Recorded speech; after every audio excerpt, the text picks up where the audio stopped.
Infinite mercy and majesty. Most important to remember is that what you read in the Qur'an is the word of Allah, the Lord of the worlds, which He has conveyed to you in a human language, only because of His mercy and care and providence for you.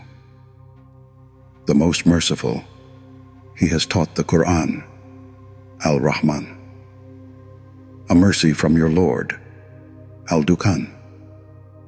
The majesty of the Qur'an, too, is so overpowering that no human being can comprehend it. So much so that, says Allah, if we had sent down this Qur'an upon a mountain, you would have seen it humbled, split asunder out of the fear of Allah, Al-Hashr. This act of divine mercy and majesty is enough to awe and overwhelm you, to inspire you to ever greater heights of gratitude, yearning and endeavor to enter the world of the Qur'an. Indeed, no treasure is more valuable and precious for you than the Qur'an, as Allah says of His generosity.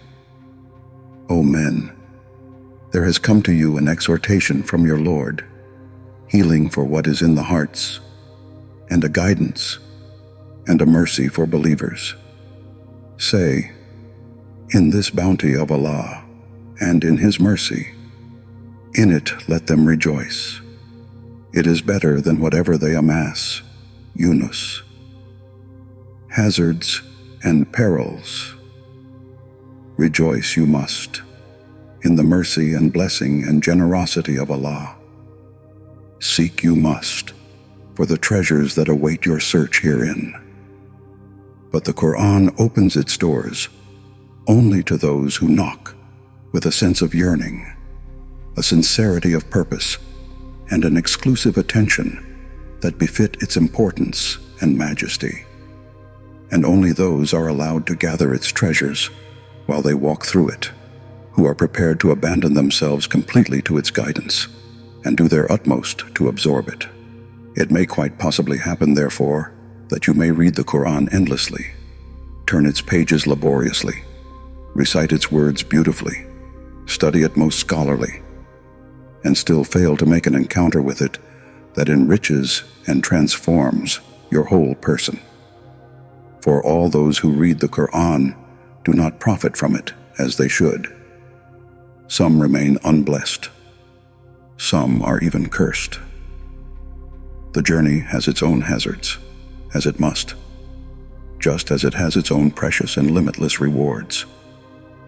Many never turn to it, though the book always lies near at hand, and many are turned away from its gates.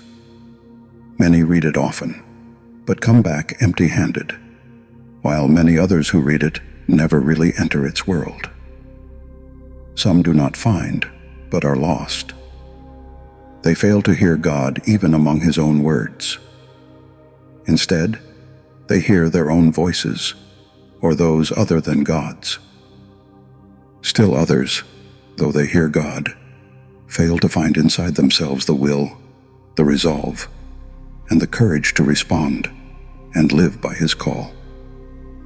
Some lose even what they had, and, instead of collecting priceless gems, they return with back-breaking loads of stones, which will hurt them forever and ever. What a tragic misfortune it would be if you came to the Qur'an and went away empty-handed, soul untouched, heart unmoved, life unchanged. They went out as they came in. The Qur'an's blessings are limitless, but the measure of your taking from it depends entirely upon the capacity and the suitability of the receptacle you bring to it. So, at the very outset, make yourself more deeply aware of what the Qur'an means to you and what it demands of you, and make a solemn determination to recite the Qur'an in an appropriate manner, so that you may be counted among those whom we have given the book. They recite it as it ought to be recited. It is they who believe in it. Al-Baqarah.